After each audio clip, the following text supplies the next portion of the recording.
একই আজ বানিয়ে ফেললাম বন্ধুরা, খেতে তো দারুণ হয়েছে। কি তোমাদেরও কি দেখে জিভে জল চলে আসছে? তো চলো শুরু করা যাক। প্রথমে বাঁধাকপিটা কুচিয়ে নিয়েছি, তার মধ্যে এবার নুন, হলুদ, কাঁচা লঙ্কা কুচি, লঙ্কা কুচি, ধনেপাতা কুচি দিয়ে ভালো করে ব্যাটারটা তৈরি করে নিয়েছি বন্ধুরা। এবার গ্যাসটাকে ধরিয়ে নিয়ে কড়াইয়ে বসিয়ে দিয়েছি তেল গরম হওয়ার জন্য। তেলটা গরম হয়ে আসলে এবার এক এক করে সব বড়াগুলো ভেজে নেবো।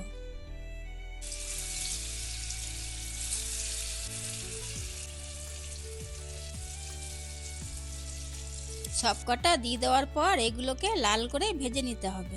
যতক্ষণ বড়াটা ভাজা হচ্ছে ততক্ষণ তোমরা একটা লাইক করো বন্ধুরা, আর চ্যানেলটাকে ফলো করো, আর ভিডিওটা কেমন হয়েছে একটা সুন্দর করে একটা কমেন্ট করে জানাবে বন্ধু। তোমাদের লাইক করতে করতে আমার বড়াটা ভাজা হয়ে গেছে। এবার এটাকে ডিশের মধ্যে তুলে নেব। কতটা ক্রাঞ্চি হয়েছে আর কতটা কুড়মুড়ে হয়েছে দেখো বন্ধুরা। তোমরাও এভাবে বাড়িতে বানিয়ে আর আমাকে জানাবে তোমাদের বড়াটা কেমন হয়েছে। বড়াগুলো ভেজে নিয়ে ডিশের মধ্যে তুলে নিলাম। ব্যাস, আমাদের তৈরি হয়ে গেল ডিম আর বাঁধাকপির পকোড়া। ভিডিওটা যদি ভালো লেগে থাকে তো একটা লাইক করে দিও আর কমেন্ট করতে ভুলবে না বন্ধু। আর বন্ধুদেরকে পাশে থাকার জন্য অনেক অনেক ধন্যবাদ।